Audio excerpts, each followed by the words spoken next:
What up, Multiplex? We should have a theme song, guys. Me and Maggie were talking about this last night. I want it to be something like, welcome to Multiplex Loves Movies. You've got Maggie, you've got Cody, you've got Tim, because every week it's more or less the same people. Anyway, hello. Welcome to Multiplex Loves Movies. If anyone wants to write us a theme song, please do. It'd be fantastic. I would love it. Like I said, we've got Maggie, we've got Cody. We're here for another episode. We took an episode or a week off last week, but I think it was well deserved. Me and Maggie went and saw Knives Out, which was very good, very good. One of my favorite movies of the year. We saw something else, Maggie. What else did we see? You gave it 4 stars. Did we see Queen and Slim? We saw Queen and Slim. Yep. Oh no, the Tuesday we watched Harry Potter. Yes, we saw Harry Potter on the big screen. Yes, we've been seeing a lot of movies, which we'll get into when we hit the first topic of the box office. But Cody, how the fuck you doing? I'm great. I'm fantastic. I've seen 2 great films. Both films have burst into my top 5 of the year, so I'm pretty pumped about that. So I finally got out and saw the movies. I'm planning on seeing Ford versus Ferrari this week, so I'm hoping to cross that one off my list. Good. And the more that comes to streaming, the more that I can actually see stuff. But I'll tell you, Irishman's my kind of cinema. All right, let's move on. All right, so we will get right into topic numero 1, which if you've never seen the show before, we are a movie news show. We're here to talk about it. We're going to break down the box office. We decided this week we're going to break down, because of the Thanksgiving weekend, we're going to break down the full 5-day weekend, not just the 3-day. We're going to talk about the full 5-day weekend. So coming in at number 1, Frozen 2 makes another $125 million over the 5-day weekend. This movie's a juggernaut. Coming in at number 2, though, Knives Out, like we said, $41 million. Ford versus Ferrari with another 19, and A Beautiful Day at number 4 with $17 million. Queen and Slim coming in at number 5 with a pretty big $16 million for a movie that small. So that's pretty exciting. I will go to Maggie first. Please? Okay. What do you make of this 5-day weekend? I am very happy for Frozen. We have may or may not have seen that movie 3 times so far. So we like it a lot. Have we? Oh, sorry about that, guys. But Knives Out, I think, has got a really strong showing. The marketing for that movie was really good, and I think that just the pull that Chris Evans has right now, and probably a little bit of Daniel Craig, has really helped this movie. And the fact that obviously it's really, really good, makes people want to go see it. Also, good on Ford v Ferrari and Beautiful Day in the Neighborhood for hanging in there and still making some real dollars. And Queen and Slim, kind of surprised, honestly, that it's in the top 5, because I think I saw maybe 1 trailer for it ever before going to see it. So, but yeah. Yeah, Boatman is in the chat. He's kind of hitting the nail that I wanted to hit, and that Knives Out being an original film, making $40 million over the 5-day weekend. Fantastic that it's an original film, that it's doing super, super well. Even looking at just the 3-day weekend for Knives Out is $26 million. So it's crushing at the box office. Makes me super happy. It's a great movie. For me, yeah, it's a weird weekend, I feel like. You've got, like Maggie said, Queen and Slim coming in with $16 million, only in 1,700 screens, so that's actually pretty impressive. The top 5 kind of it makes sense for the holiday weekend. You got Frozen up there as the big money making machine, but then also your independent movies that are still doing really well, like Jojo Rabbit has made another 1.7 million, Parasite making another 1.4. Dark Waters also opened in limited release that made just under $1 million. So that's independent movies doing well as well. Cody, any thoughts on the box office? Haven't seen Frozen, but from my Disney show couple that I follow and subscribe to, they are in love with this movie, so I will have to see it at some point. But that's not surprising. They liked you guys liked Frozen 1 a lot more than me. So for you to like this one, I kind of see it. I even saw the first Frozen playing the other day. I was like, "This is in this movie," and I totally missed the entire scene. I my entire time watching it. The main thing is Knives Out, best ensemble of the year. I will say it right now. That cast is tremendous. That screenplay is insane from start to finish. Somebody did tell me something I won't ruin on the show, but I wish they kind of don't lead you one way because it's a Rian Johnson thing, lead you one way, but then totally not do that thing that you think the movie's about. Sure. And I think it would help people's viewing of it. And I heard that before going in, which helped my entire expectations of the movie. I'm like, oh, it's fantastic. It's not what I think it is. So it made me love it even more. It's my second favorite of the year so far. And the other movies that are climbing up, again, I haven't seen a lot, so I'm not I can't say much, but for the movies that you guys said are good, I'm excited that they keep making money, because if they keep making money, then they can keep putting out good films. So, yeah. Yeah, that's exactly what Boatman's saying. Independent movies, send a message to the studios, make more original films. I love it. But the rock trolls are so memorable and not awkward at all. Well, hang on there. That was clearly not the part I'm talking about. There was a snowman, frozen, Elsa bringing the big thing back, and them all. I totally must have been asleep or something, but whew. Was that about the first one? Yeah, not a clue. Or is he talking about that one in the second one? I think that's what he was talking about. Oh, I have no idea. I haven't seen it. So the rock trolls are only in the second one for one scene, so it's okay. Yeah.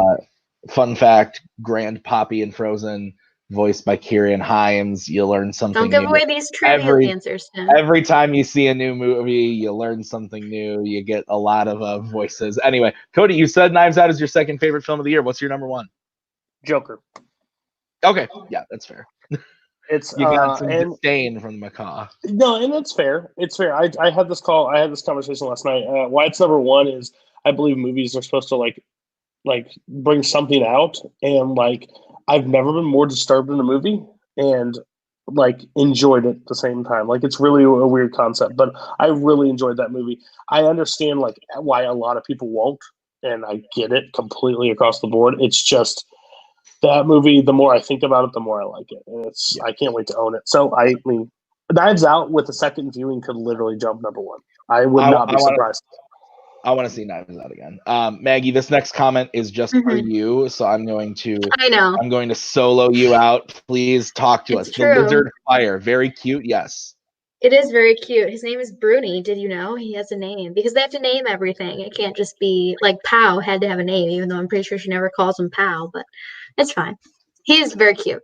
Fun fact, quick tangent. Me and Maggie in the theater watching Frozen 2 for the first time. There's a scene where, don't want to spoil anything, they're around a campfire and there's a baby reindeer and Elsa's petting the baby reindeer and Maggie goes, "Oh my God, look at that baby reindeer. Holy fuck." And I just go, okay, all right. It is unbelievably cute. Let's take it back a bit. So Frozen 2, good time. Knives Out, good time. Lots of good movies in the theater right now. More to come. We'll talk about that at the end of the show about what's coming out in theaters the rest of the week. Cody, yes. What is the youngest girl in Despicable Me? Because I'm pretty sure she grew up and became Agnes. Yeah, I'm telling you, she sees something cute, she wants to squeeze it so tight. Pops its head off. Great. Yeah. There's a lot of those moments in Frozen 2 for sure. Okay, so let's move on to the main topic of the show today.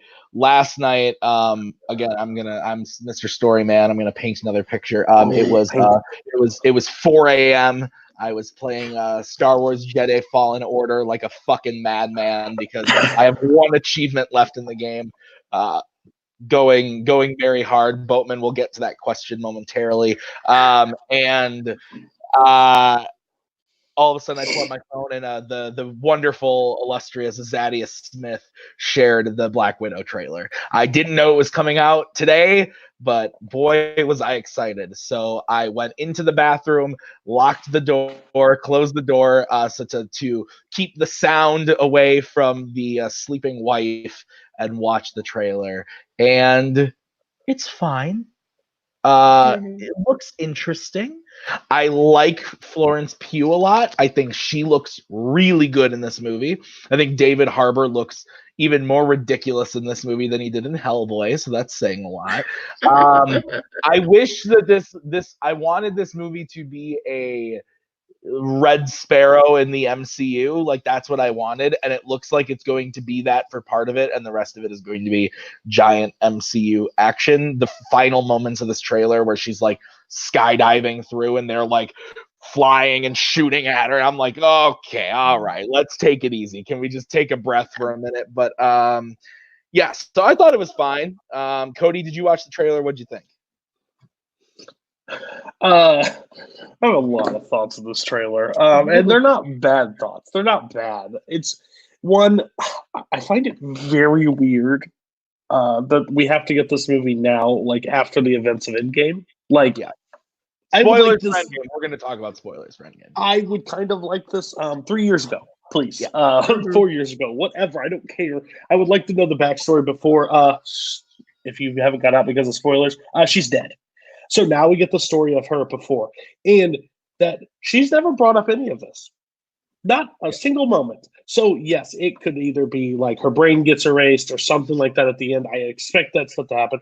But I feel like that is a very lazy move by Marvel's standard. Am I excited? Yes, because I think this is like the action sequence that I want from like a Kill Bill or something like that we're going to get in this movie. And it's going to be like a female just led her whooping ass throughout the entire film, which is I'm excited for. Yeah. But wrong placement, wrong time, lazy for Marvel. And David Hart, I'm sorry. I get it. I get what the MCU is doing. Oh, let's do some comedic relief kind of moments.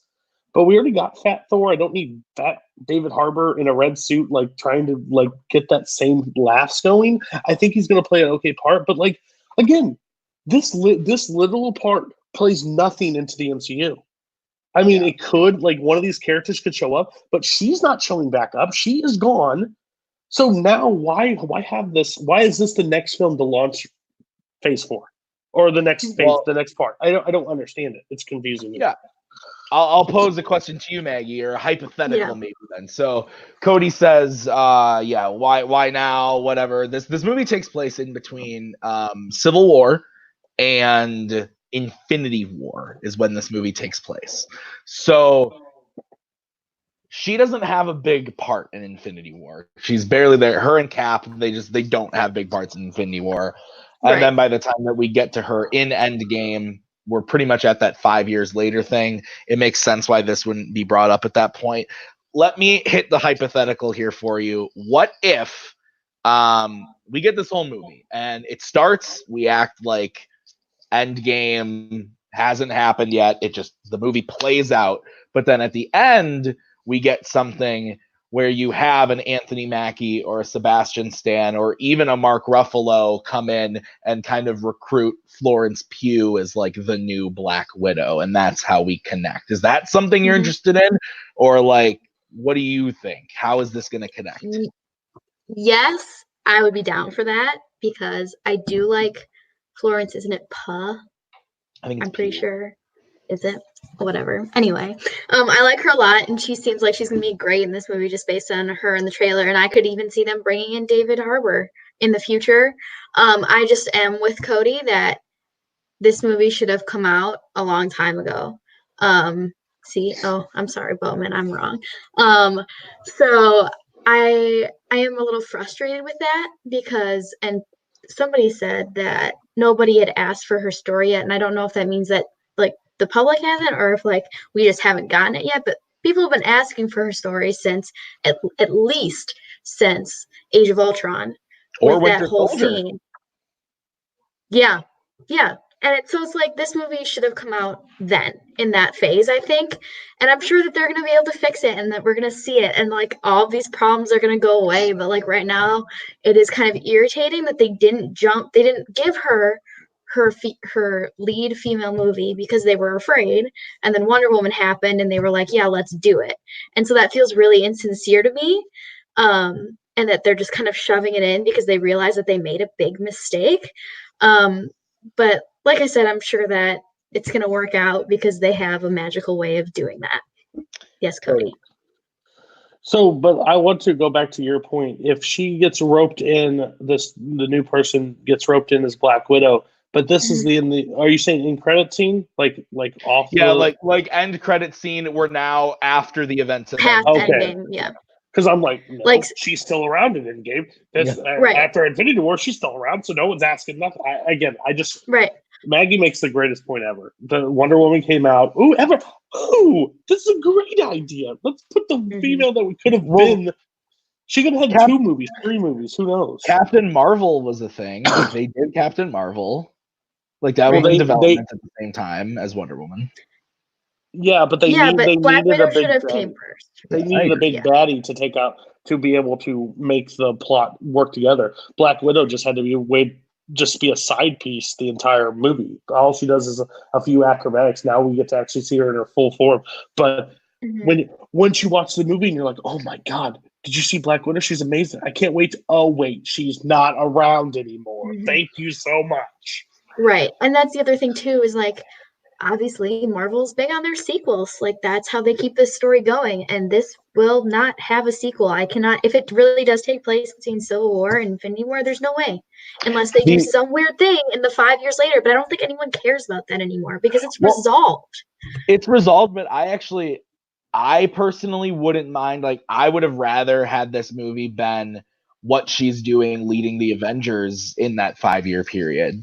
That 5 years where Cap clearly isn't really doing anything and it's mostly her, Captain Marvel, Rhodey. Like, I would have rather seen a movie somewhere in that period. So they could end up doing something like that. I don't know. We just kind of have to wait and see. There's a lot of people in the chat that know a lot of stuff about this. Like, they're naming characters like Taskmaster as the villain. I think that's Rachel Weisz's character. Sure. I don't know. I know nothing. But it's okay. We're gonna all see it. It's gonna make 100. It looks good. It's gonna be fine. It's gonna be good. It's gonna make sense by the end. And it's just irritating, like that. Like, this is gonna be our 3rd ever female-led superhero movie, and this character has been around and has had that potential for years. And so it's just frustrating that they weren't willing to take the jump. They had to wait for somebody else to do it. Yeah, don't forget about Catwoman and Elektra. So but we pretend those movies didn't exist, actually.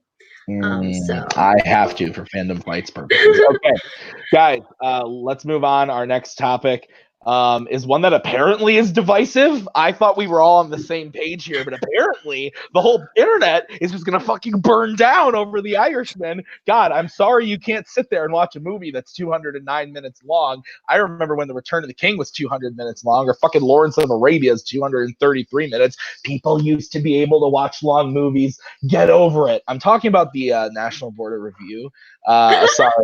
Sorry. The Godfather's 210 minutes. Lick my balls. Okay, so the National Board of Review gave The Irishman its top honor. Said it's the best film of 2019. For the last, I think it said like 8 to 9 years, every film that has won this award from the National Board of Review has gone on to be nominated. It was the past 4 years, but yeah. No. Yeah, it said since 2015. Really? Here we go. Yeah. Anyway. I know. Anyway, still, yes. A lot of them. Last year, Green Book won, and it ended up winning Best Picture. Right. So, we're going to talk about all the National Board of Review things, but let's first just talk about The Irishman winning. I'm clearly very happy about it. I very much like the movie. I've seen it twice now, and I enjoy it very, very much. I like it a lot. I don't know what else I can say about it. It's a movie made specifically for me. I love everything about it. I think the performances are amazing. The directing is amazing. I love the story. Yeah, I'm into it. Maggie, do you think this means it's a lock for a Best Picture nomination? It was a lock before this happened. I don't think that there's really any debate. It's going to get nominated. Whether it wins, who knows?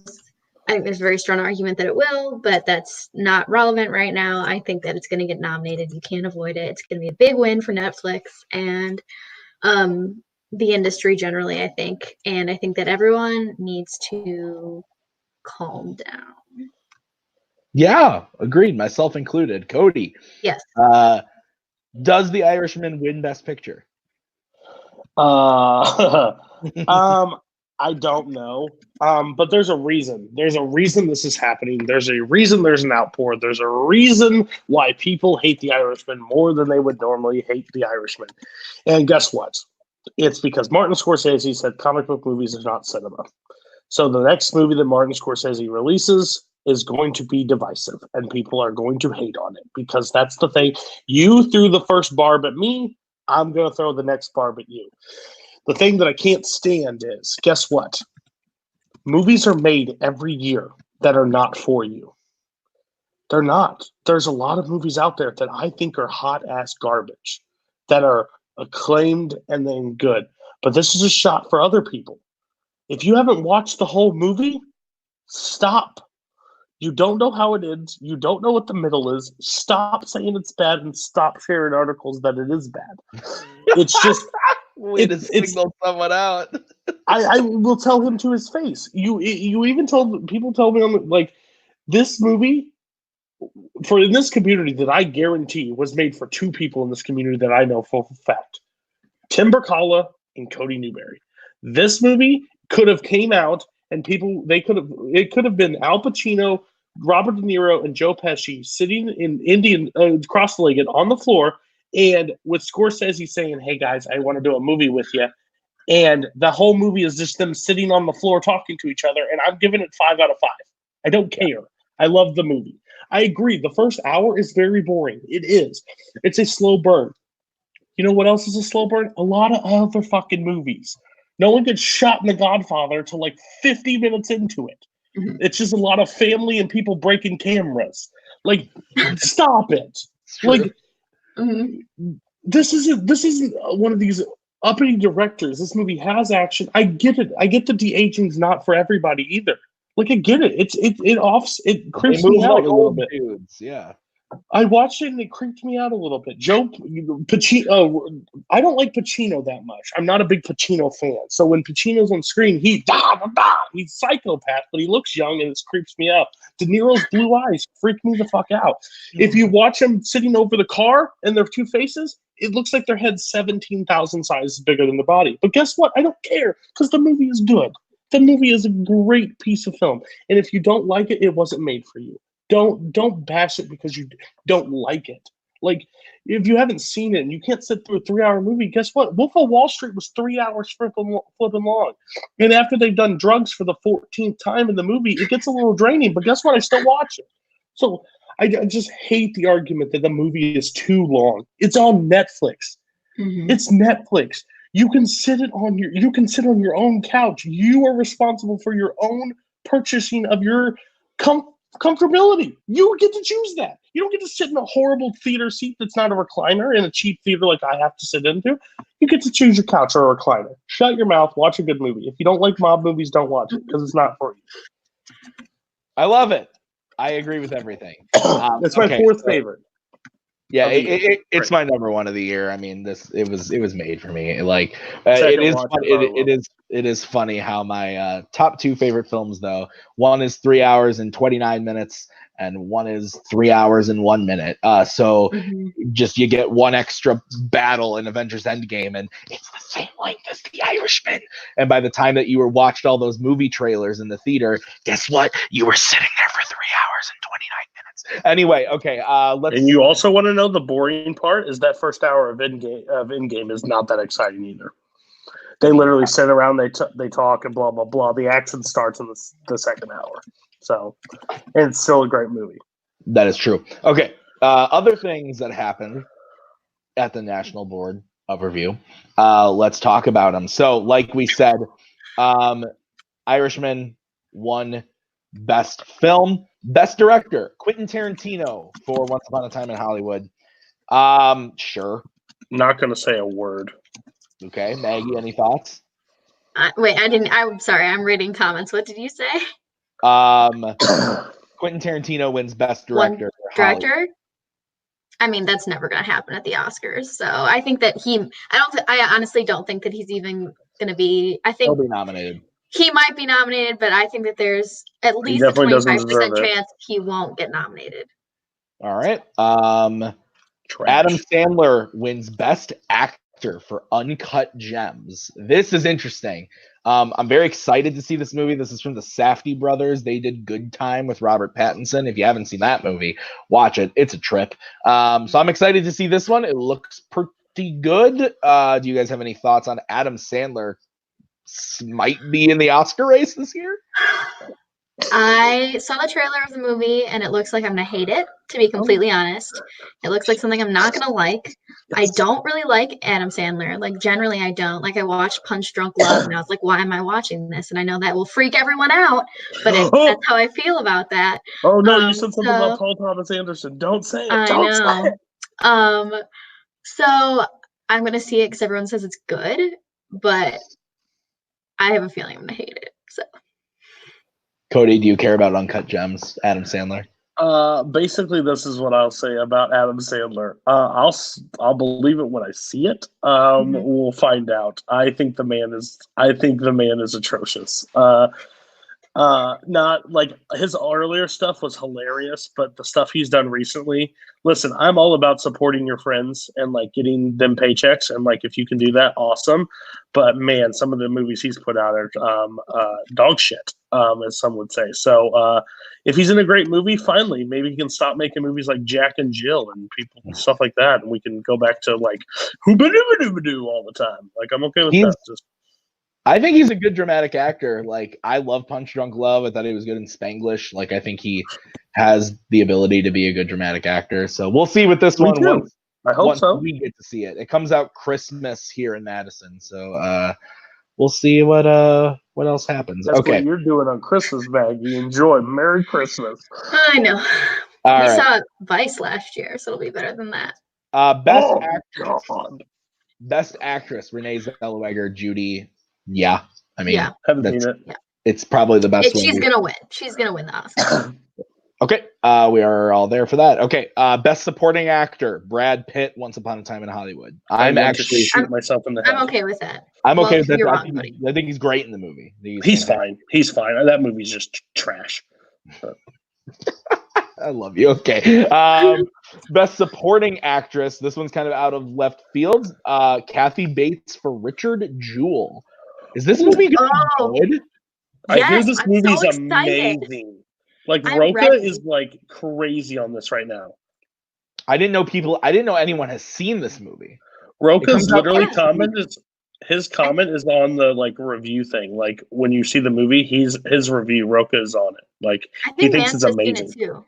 They talked about him. We were watching For Your Consideration. They hadn't seen the movie yet, though. Oh, I thought they said they did. No. Oh, my bad. So people have clearly seen it since we watched that. Okay. Best adapted screenplay, Steve Zalian for The Irishman. So you take a 3.5-hour epic, you got to write it. Someone's got to write it. I thought the way the story was told, flashing back and forth, really well done. Very Scorsese. I liked it. Are we all okay with that? Very Scorsese. Yes. Yeah. Okay. Original screenplay is the Safdie brothers, Uncut Gems. Well, I'll have to see it. I think Knives Out. So. Yeah. Or Farewell. I really love that movie. I have not seen that one, so I'll give you. Well, they're gonna have other. We'll talk about the nominees that they are also going along with this, but breakthrough performance: Paul Walter Hauser, Richard Jewell. So Richard Jewell gotta be on. This is the first Clint Eastwood film since what? American Sniper that's done decent. Because what else has he done recently? Like he did The Mule, which was fine. And then the 1517 to Paris. 1517 to Paris was the worst movie that came out last year. Did you see it, Cody? Me and Lucas Schilbach was. This is really bad and it's in poor taste, but we've said it before and I'll say it again. That's the only movie that I wanted terrorism to win. That movie is god awful. That movie is rough. That movie was one of the worst things I've ever seen in my life. It's bad. And then he did Jersey Boys, and that was really bad. And there was another one. Sully was good. Oh, Sully. Yeah, that's what I liked. Sully was good. You could crash a plane 14,000 times, and Tom Hanks on screen. It was an entertaining movie. It really was. I was surprised. That was a decent movie. Yeah. Okay. Directorial debut, best directorial debut, Melina Matsoukas, Queen and Slim. Me and Maggie just saw this movie. We didn't really care for it. I guess I don't want to speak for her. I didn't really care for it, but I thought it was really well directed and really well acted. I just didn't love the screenplay, but I thought it was very well directed. Cody, are there any other debut directors that you care about? No. Scorsese, I think he's really good. I hope he wins. I hope he becomes an up and coming director there. Best animated feature: How to Train Your Dragon: The Hidden World. I'm a little shocked this went over Toy Story and Frozen, but I'll take it. I loved this movie. I did too, but I'm really surprised with no Toy Story 4. So that's fine. Yeah. Toy Story is my third favorite movie of the year, and I'm shocked too, but I really like How to Train Your Dragon, so I'm there for it. Best foreign language film. We all knew this was Parasite. Yeah. Have you seen it yet? I have not, but I hear everything. Koho put it as number 1 of the year, so this movie must be the best. A lot of people are. It's beat The Godfather as the highest ranked movie on Letterboxd. Yeah, that's accurate. For some reason. It's good. Okay. It's good. It's good. It's just it's a good movie. I love Maggie's shade. Like, it was slight, but it was there for some reason. Tim, take the show back over. No, I mean, it's a good movie. A lot of people have it as their favorite film of the year. A lot of my close friends, people that I work with, it's their favorite movie of the year. On the poster, it says it's the best film of the decade. It's a good movie. It's gonna win best foreign film. Let's take it easy. Okay. Koho's famous words was, "I watched it. I said 6. I fell asleep. Number 1." He thought about it overnight, and it's the best movie of the year. He's an idiot. He has great dreams. Best documentary, Maiden. I haven't seen it. So I can't speak on it. If it's nominated, you will. You see everything. Probably. Best ensemble, Knives Out. You damn right. And where's my Jamie Lee Curtis nomination for supporting? Like that, she kills it. I love that movie. Outstanding achievement in cinematography, Roger Deakins. Not surprising. 1917. I'm there for it. After the review we just watched, that movie was great. That movie looks brilliant. Yeah, it looks great. Mm-hmm. Okay. NBR Icon Award. Don't know what that means, but it's like a lifetime career award. Okay, well, Scorsese, Pacino, and De Niro won it. So yeah, cool. It's too long, though. Freedom of Expression Award was for a movie called For Sama and a movie called Just Mercy. I don't know the first one, but Just Mercy, it looks really good. Yeah. That's the Michael B. Jordan one where he's the lawyer. I think it looks excellent. Is it Jamie Foxx or is it? Jamie Foxx. Brie Larson is also in it. I'm pumped for that one. It looks very good. I'm excited for that. So here are their top films. You take away Irishman. These are the other movies that they have as the top films of the year.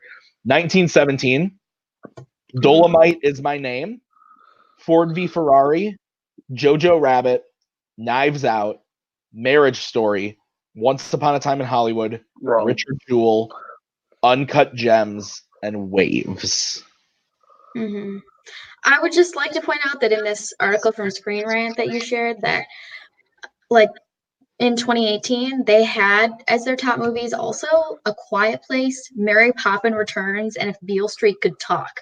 So like those movies, right? So a lot of things could change in terms of like this is just the first step on the road to the Oscars. But all of those movies that you said, I've heard of nothing but good things about. So absolutely. Other notable things, I like this list of the top 10 independent films.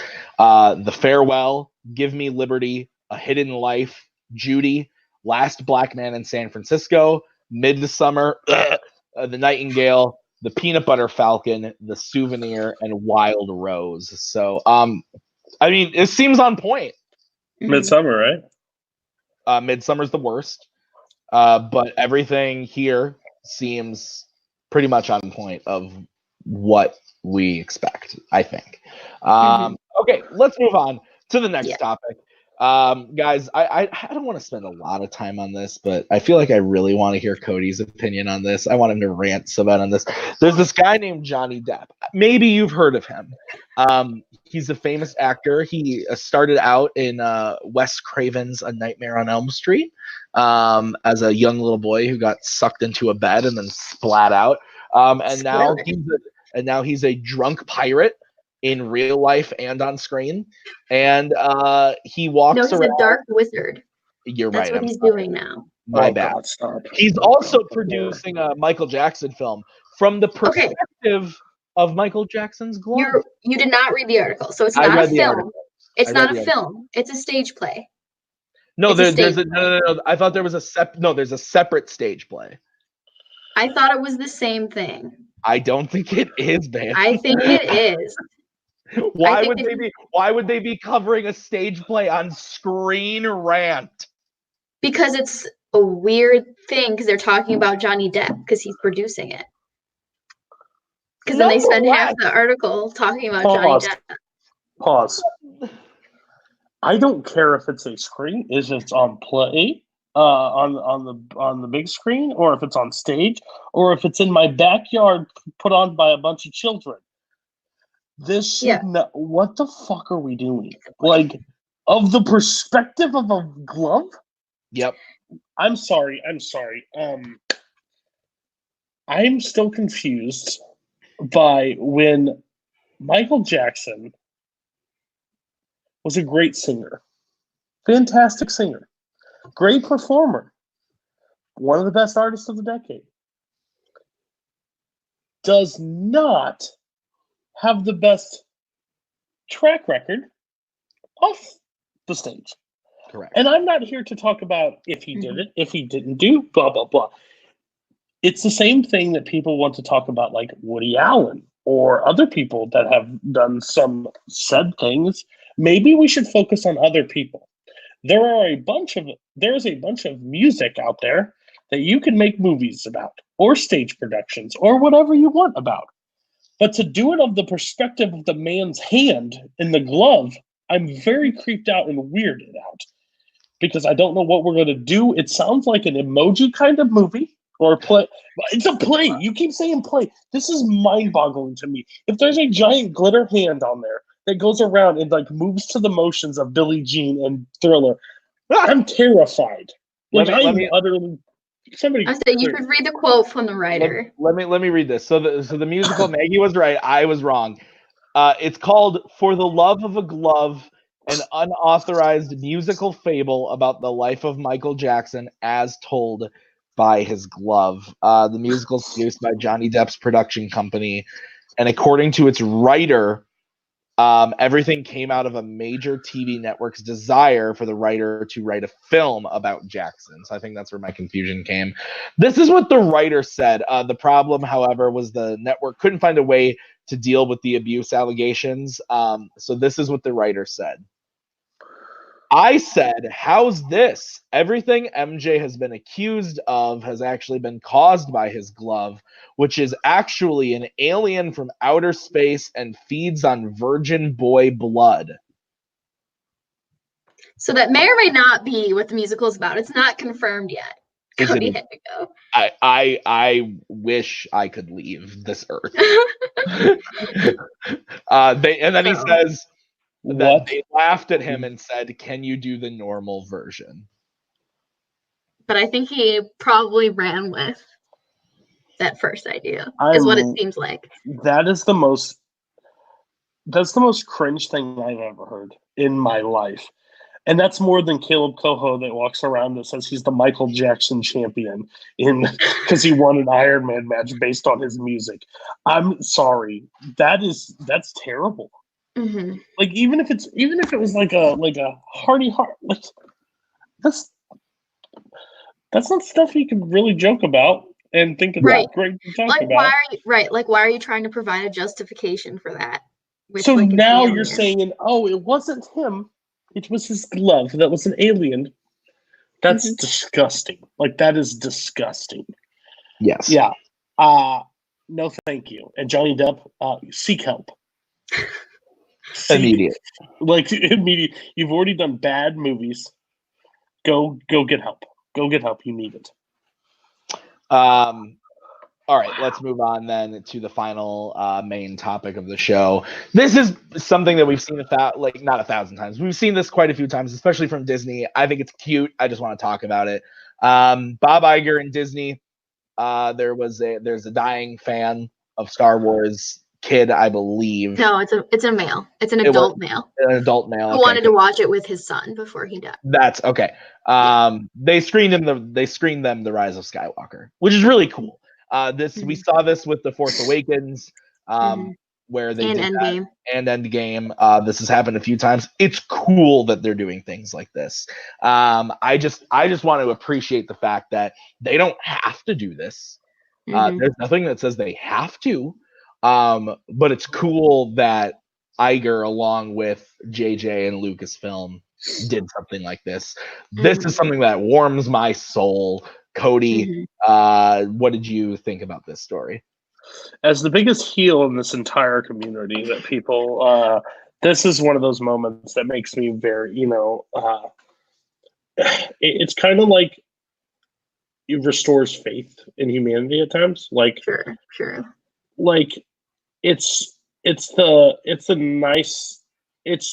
Disney. Disney could do this to whoever and whenever. Like, but just to be able to offer it up is just a nice thing. I watched it's a new thing that just dropped, I think, or dropped this past week on Disney Plus. It's the working at the park. One Day at Disney. Yeah, One Day at Disney. It's a very cool story, and you get to get a glimpse of who Iger is as a person, and to you probably a company like that gets flooded with probably billions of things. Like, right. And it was via tweet. Yeah, help me, reach out to me, do this for me, blah blah blah. That are probably in need, but not desperate. And he's like, hey, I just want to see this movie with my son because I don't have long left, and that's what I want to do. And they're like, sure, no problem. So it's just nice that big corporation, because that big it owns a lot and can literally blind out, mute social media and just continue pressing on to do what they're going to do. And for them to reach out to a fan and be like, yeah, no problem, let's do it. It's just it's super awesome. It just shows how Disney is. You can say whatever you want, that they're mindless and they buy whatever they want and do whatever they want, but they're still that people care. They care about people in the end of the day, and they showed that. So it's cool. I like it. Maggie, I'm sure you have similar thoughts to us, but is there anything? Yeah, nothing new to say. I just think it's cool that they're paying attention and that this really takes very little effort on their part. It just is a security threat. So, but I'm good on that. All right. So we'll move into the final thing. Let's talk about the movies that are getting released into theaters this weekend. There's only one wide release film. Guys, I'm going to take Mr. Story Tim again. I'm going to take you back. A few days ago, me and Maggie were sitting down for our third screening of Frozen 2, and a trailer came on the screen, and we said, what is this? What is this movie? And there seemed to be some cartoon characters, colorful faces, some British guy. They were like Legos, but they weren't Legos. Yeah, they were running around. Turns out it's for a film called the Playmobil Movie. Now, I had heard of this film, but I didn't realize this movie comes out in 4 days. Where did it come from? How is it here? It's already happening. The best part was that in the middle of the trailer, the whole trailer revolves around this British spy character, and all of a sudden it's Daniel Radcliffe as Detective Mr. It's Miyagi. Rex, I'm pretty sure. It's Rex. Sure. What is this movie? Yeah. Why is it happening? Apparently it has songs. It's a musical. Well, yeah, songs. No, they're not musical. I can't tell. Internet. I don't know what's happening. Cody, the main question I have for you is, will you see this movie in the theater 8 or 9 times? No. Dude, I think it is a musical, for the record. I'm terrified by this. Like, this isn't safe for people to go. Like, yeah. Also, Anya Taylor-Joy is the main female lead, for the record. Like, I mean, if it helps anybody, 965 people on IMDb have said it, and it's a 4.5. That's really high. It has a 2. Oh no, it has a. No wait. I'm so sorry. I need to get my. I've never even heard. I didn't even know this movie existed. I didn't even hear words of it. So, man, they got another one past me. I don't know what I'm gonna do. This is wrong. I feel betrayed. I'm pretty sure it is a musical because there's songs credited to Adam Lambert, who is apparently the villain, and Meghan Trainor, who is apparently the fairy godmother. Jesus. And Anya Taylor-Joy is credited for singing a song. And Kenan Thompson's in this? Yes. Maximus. The film has Emperor Maximus is played by Adam Lambert. The film has a 24% on Rotten Tomatoes. I would say it's 4.5 on IMDb. That's what I was trying to say before. I just couldn't find the right word. So are you guys going to see this more than Frozen or less than Frozen? I will see it once because I'm morbidly curious. Like, see it while you're on a shift, or like walk in there and just like check it out for 12 seconds, or like sit in the theater and watch. That's really debatable. We'll talk after the stream. I have other ways. Much like the toys it advertises, Playmobil seems sadly destined to be regarded as a superficially similar yet less desirable alternative to the competition. Oof. Next, let's talk about a movie I'm excited to see. It's called Dark Waters. It's starring my boy, my main cheese, Mark Ruffs, and it's also got Anne Hathaway in it. Pretty big cast. I think Tim Robbins is in this thing. I think this thing looks really good. I'm excited for it. It's getting good reviews. I hope it has some potential to be one of the best. So, Cody, interested in Dark Waters? Yes or no? You said 2 words. Mark Ruffalo. Got me. I'll go see it. I didn't know much about this movie before it popped up on like Instagram or something where Mark Ruffalo received something of something buzz from his performance in this movie. So I'm like, Ruffalo's in another movie? And then I looked and saw it, and I was like, it definitely screams something that would interest me. So I'm hoping it opens in my theater like in maybe like February when the Oscars get released. But it's a wide release. Okay. It's a wide release. You should be getting that. Doesn't normally mean anything at my theater. We like to bring back Toy Story 4 right now. No, I'm just kidding. But no, yeah, it's Maggie. This film is from the director of Carol. Does that sway your opinion at all? I mean, Carol was well directed. Got it. Understood. We are not. So that's not the problem. I'm very pumped for this movie. Love me some Mark Ruffalo. And if you don't know, I'm in law school, and this is a movie about law stuff. So I'm very excited about that. I think it's gonna be good. All right, Harriet, whatever that Harriet Tubman. We're getting that movie this for us. I saw that movie. You're getting that movie this weekend? Oh, it came out like a month ago. Welcome to my theater. Okay, I'm moving to Milwaukee. Let's go. The next movie getting a wider release, not sure if it's going to be wide everywhere, is Honey Boy. Shia LaBeouf, Lucas Hedges, Noah Jupe. This is kind of like in semi-autobiography type thing. I'm really excited for it. I've heard nothing but good things. Yeah, Shia wrote it. Maggie, you in? Mm-hmm. I am tentatively in, mostly because of the Peanut Butter Falcon, because before that I was really not down with Shia LaBeouf, because he had been weird recently. But that movie Peanut Butter Falcon was great, and so I am behind this movie. Plus, I love Lucas Hedges and that boy, the young boy, I don't know his name. He was in A Quiet, Noah Jupe, yeah. Yeah, and he was just in Ford v Ferrari, right? That's Ford v Ferrari, A Quiet Place, Wonder. He's been in a lot. He was in that terrible movie with Matt Damon. He played Suburbicon. Yes, he was in that. So I'm excited. I think it's gonna be good. Yeah, Cody. Interested, Honey Boy? Sure. Cool. I will not. I'll see this in 3 months. Like, this is what I was When it's on Tim's Vudu, you'll watch it. It won't be on my Vudu. It's an Amazon Prime original, so it'll probably be hitting Amazon Prime. But Maggie, you are too good. You know me too well. Wait for those Tuesdays to come around, because it's normally a good day in the Newberry household and Brzakala, because movies come out on 4K. That's accurate. Another one that's coming out in theaters and a wider release this weekend is Waves. This has got Sterling K. Brown, the kid, I don't remember his name. I'm trying to find it right now. He was in Loose. Kelvin Harrison, I think is his name. Kelvin Harrison Jr. I think this thing looks pretty good. We saw a trailer for it. I've heard it was just on that National Board of Review. So I'm excited for it. It looks like something that's going to make me weep bitterly. So I do enjoy a good drama. So I'm excited for this one. Cody, do you have any interest in Waves? No. Okay. Fair enough. Honest, that's fair. Maggie, that's what I'm asking for. I'm going to see it because it's Oscar probably. So I'm going to see it. Yeah.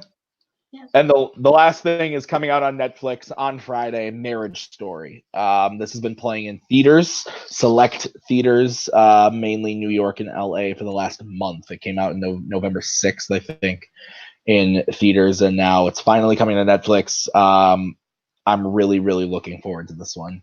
I've heard nothing but incredible things about it, so I'm very much looking forward to it. This is Noah Baumbach. He's made a lot of really great movies. Cody, this is going to be able to see you're going to be able to see from the comfort of your own home. Does that interest you? Yes, it does, because I don't have to worry about a shitty theater. I get to sit on my couch and watch stuff. Great. Ray Liotta is in that movie? In Marriage Story? Yeah. Ray Liotta, let's go. He's not doing a Santex commercial or whatever. Yeah. Yeah, I'm nervous because I think that it's going to hit me in a weird emotional place. But why? Because it's about divorce? Yes. So we'll see, but I'm excited. I've heard only good things about it. So. Yeah. Okay. Cool, guys. That's the show. We did it. Fantastic. We got through some stuff. We talked about things. We'll be back next week, same time, same bat channel, with another week of movie news. Cody, what's going on tomorrow night on your list, Sucks? Tomorrow night we are doing favorite Schmodown matches of all time. So maybe some from the Magic season will show up. Maybe some won't. Who knows? You can't say that, Cody. Cody, you can't say it. So I'm really excited to see what all happens with that. We have Michael Campbell. We have Jake Marangoni. We have JTH from JTH Reacts. He's going to be on, and we have Thomas Scully. So, but the biggest news, it's not Your List Sucks. It's coming Friday. Yeah, it is, buddy. The king of nothing and the jackass of everything is here to do King's Day. Yeah. And as Jake Marangoni put it, and I couldn't agree more, is it King's Day or is it Fellowship Day? I think it must be Fellowship Day. Tune into King's Day to find out that, because it's going to be a great time. 3 videos going up 3 hours apart, I think. Yep. Yeah. So starting at 3 EST.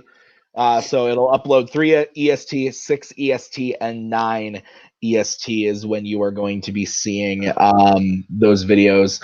I can actually tell you right now exactly what those videos will be. They are starting with the Magic season of Multiplex.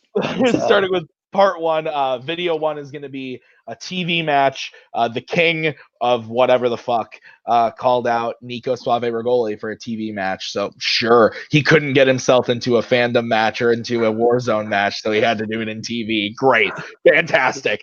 So he's playing in TV, and then you've got the sports title match, which I believe, who's playing in that? I don't know if we can announce it, but we're going to announce it anyways. I think it's me versus Thomas Scully Okay, that's what I thought. But I wasn't sure. Okay, and then a really fun match. The climax to that video one is going to be a 50-50 half Warzone, half Fandom match. Runners of Fandom versus runners of Warzone.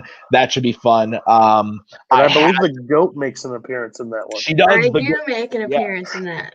Oh, yes. She's a great host there. Yeah. So that's a really fun video. Boatman and Brian versus myself and whoever the guy that was Brian and down the Kaleb. whole match. Yes, Brian and Kaleb versus you said that. me and the guy that and the guy who we're not naming. Got it. Drags me down. Maggie. I'm there. I'm sorry. I was watching one of his videos recently with a friend at work, and she said, "Why does he wear that crown?" And I said, "We don't know." Video 2, which uploads at 6 EST, is going to be the Phantom Fight Teams Championship. That is me and Robert versus Necronomicon. I had to think about it for a second. Necronomicon. We've just beat so many people. Who is those ones? Jesus, I don't know. And then the Warzone teams title match. That is going to be the concept of whatever the fuck their name is. A hamburger is all about.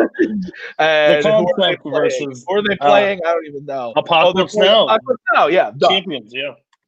So that's a big title match. And then for video 3, close it out with Warzone singles, which is going to be Jeremy versus Jake. And then you've got Fandom singles, which is Robert is taking on the Cinderella story of RJ. So that's going to be this big King's Day. It's going to be great. Hopefully, even though Kaleb is stupid and organized the whole thing, he tried to make it all about him, but I'm gonna make it all about me. So it's gonna be all over it. So it'll be a really fun event. So please check it out. We start again at 3 EST on Friday. Be on the lookout. Maggie, is there anything that you need to plug? No, you can find me on the Twitters, but that's it. And the letterboxed is all right. On the Twitters. Albert, you could not be more correct. Yes, 100%. Okay, guys, thank you. That's been the show. We will see you next week. Same time, 8 EST. Be there. Thanks for watching. Until next time, have a good one.